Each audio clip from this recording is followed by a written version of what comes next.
akisema left ni left, akisema right, na akisema tutazungumza, tumekubali tunatuzungumza, tusikizane. Lakini tunataka kabla hatujaanza mazungumzo isikike kwamba mambo ya bei ya bidhaa, tuongee kama bei ya bidhaa zimerudishwa chini, na Baba Raila Amolo Odinga asikubali kamwe kuacha mazungumzo juu ya hali ya uchumi, kwa sababu bidhaa zimeenda juu na watoto wanalia, wakina mama wanalia, kila kitu iko juu. Kwa hivyo kabla hatujaketi chini, ile finance bill, Ruto lazima aone ya kwamba ameondoa hiyo finance bill, bei za vitu zirudi chini.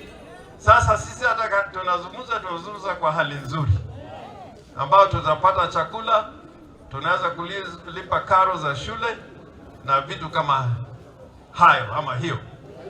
Ya pili, wale vijana wamepigwa risasi, kwanza wale wamepigwa risasi na wamekufa, familia zao lazima walipwe compensation, kwa sababu hawa ni watu hawajapelekwa kotini kwa makosa, wamepigwa tu risasi, ili tuonyeshe ya kwamba tuna uzuri katika haya mazungumzo.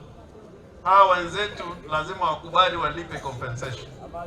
Hata wale walishikwa, hizo kesi zao kama ile ya Otare, hiyo kesi zao ziondolewe. Kama Babu Owino kesi yake iondolewe, ndio watu waongee. Cha tatu, Ruto awache hii kazi ambao wanasema inaendelea ya kuweka commissioners ya IEBC. Hii ni kusema ya kwamba tunapoteza wakati, tunazungumza, lakini watu wanawekwa kule kwa IEBC ambao tayari wamechukuliwa kwa msingi ya kwamba watarudisha Kenya kwanza katika kiti cha rais ya Jamhuri ya Kenya, na hiyo tumekataa kata. Na hiyo si kusema ya kwamba tumekataa mazungumzo, tunataka mazungumzo ambayo ina maana. Na pia hii kutaja Raila majina kila siku hatutaki.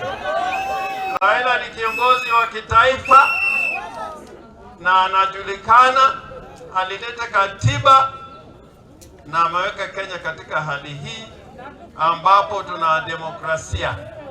Sasa wakina Ichungwah na wengine, hiyo sifa ambao mnayo kutaja jina la Raila kila saa.